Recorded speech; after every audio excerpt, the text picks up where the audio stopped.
Welcome to our channel search with classes. आज class 8 का topic है क्यूब एंड क्यूब रूट्स।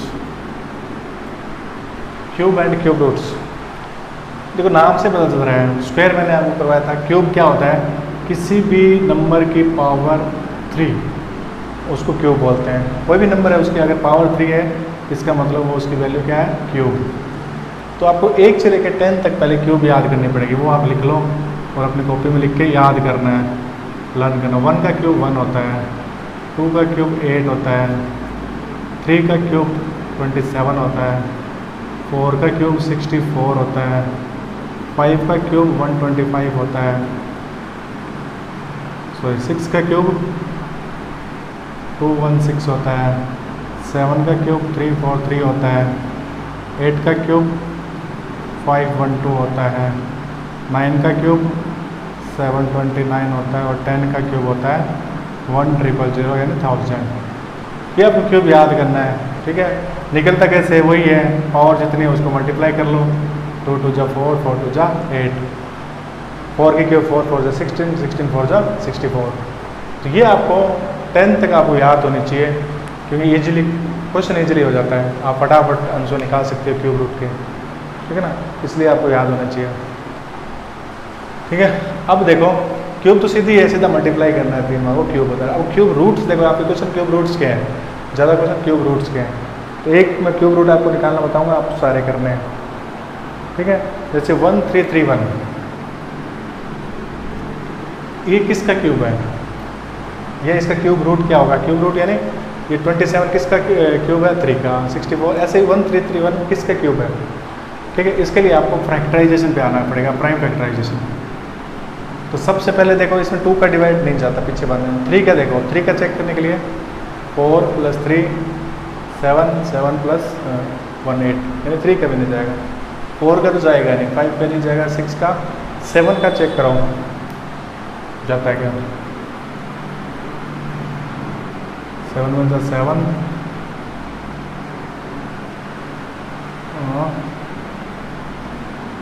नहीं जाएगा। अब आप इसमें 11 चेक करो, 11 बन जाए 11 2 3 22 11 जाएगा 122, यानी प्राइम नंबर चेक किया करो। 11 जाएगा 121, फिर वापस 11 जाएगा 11, फिर 11 यानी 1। अब इसमें देखो क्या आया, 1 11 × 11 × 11। 3 अगर 3 का पेयर बनता है, 3 एक जैसे आ गए तो इसका मतलब वो किसी न किसी का स्क्वायर रूट है, यानी ये 11 का क्यूब है। ये 11 को 3 बार मल्टीप्लाई करो, 1 3 3 1 आएगा, ठीक है। एक इस तरीके से अपने आंसर निकाल सकते हैं क्यूब रूट। यानी 3 3 का पेयर निकालें। स्क्वायर में 2 2 का पेयर होता है और क्यूब रूट में 3 3 का पेयर बनता है। जैसे अपने दूसरा क्वेश्चन करते हैं। क्वेश्चन है अपना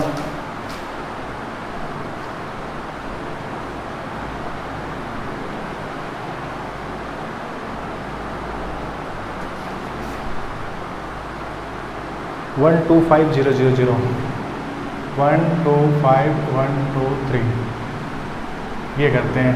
ये देखो किसका निकलेगा, पीछे 0 है तो 2 का पक्का ही जाएगा।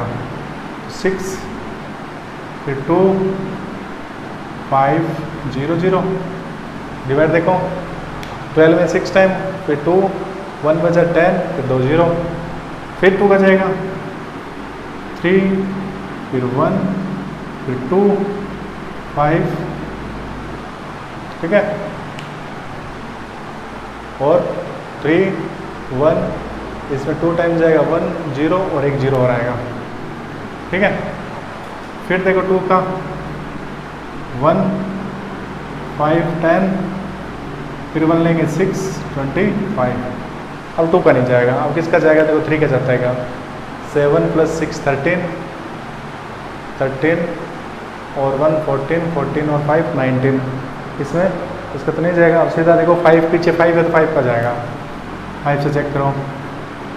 3 1 पीछे 1 बचा, 2 फिर 1 बचा 3 3 फिर 1 में 6 हो जाएगा 1 टाइम, फिर ये 5 12 रहेगा 10 2 बार, 2 बचा 5 25, फिर 5 से जाएगा 6 25 30, फिर इसमें 1 रहेगा 12 फिर 6 25, फिर 5 से 125, फिर 5 से 25, फिर 5 से 5, लास्ट में 1। ठीक है, अब इसको देखो, जोड़े पेयर बन रहेंगे 3 3 के। ये देखो एक पेयर है 3 का, ये एक पेयर है 3 का, ये एक पेयर है 3 का। पूरे अगर मान लो यहाँ पे एक 5 और रह जाता नीचे, अगर मान लो एक 5 और रह जाता तो ये परफेक्ट क्यूब नहीं होता किसी का। पूरे अगर आपके पेयर बन रहे हैं तो किसी न किसी का परफेक्ट क्यूब है। अब देखो किसका है, इस पेयर में से एक लिया, इस पेयर में से एक लिया और इस पेयर में एक लिया, करो 10 5 जा 50, यानी ये 50 का क्या है क्यूब रूट, ये 50 का क्यूब है। 50 का क्यूब 12 5000। ठीक है, अगर यहाँ पे कुछ बच जाता है, एक्स्ट्रा बाहर आ जाता है पेयर से, तो वो किसी का परफेक्ट क्यूब नहीं है। तो आपसे पूछे परफेक्ट क्यूब है नहीं है, तो भी ऐसे करना है। अगर पूरे पेयर बन रहे हैं तो परफेक्ट क्यूब है, अगर पूरे पेयर नहीं बन रहे तो इसका मतलब वो परफेक्ट क्यूब नहीं है। ठीक है, यानी परफेक्ट क्यूब कुछ नहीं है, ऐसे भी आ जाता है परफेक्ट क्यूब और नॉट। अगर पूरे पेयर बन गए तो वो तो है परफेक्ट क्यूब। अगर पूरे पेयर नहीं बन रहे हैं या बाई चांस यहाँ पे 2 और 3 और बच जाता नीचे, तो वो परफेक्ट क्यूब नहीं होगा। ठीक है, जैसे मैं आपको बता देता हूँ, नॉट परफेक्ट क्यूब वाला क्वेश्चन करते हैं।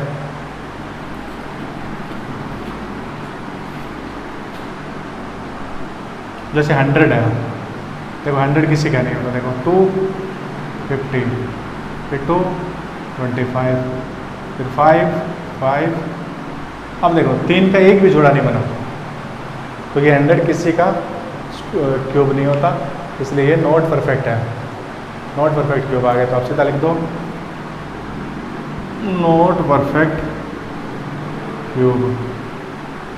ठीक है, जिसमें पेयर नहीं बनते हैं। ठीक है, और देखो मान लो किसी में ये एक पेयर बन गया, आप पूछोगे सर एक पेयर तो बन गया, एक पेयर नहीं बन रहा है, तो भी नॉट परफेक्ट ही होगा। ये ध्यान रखना, पेयर पूरे बनने चाहिए, एक भी बाहर नहीं होना चाहिए। मान लो एक पेयर बन रहा है, एक खाली रह गया, एक बच गया, वो भी परफेक्ट क्यूब नहीं है। तो क्यूब आप ऐसे निकालना है, प्राइम फैक्टराइजेशन करना है। अगर 3 3 के पेयर बन रहे हैं तो वो आप ऐसे निकाल दो, मल्टीप्लाई का एक उसमें से डिजिट लेके, नहीं तो वो परफेक्ट क्यूब नहीं है। ठीक है, वीडियो अच्छा लगे लाइक करें, शेयर करें।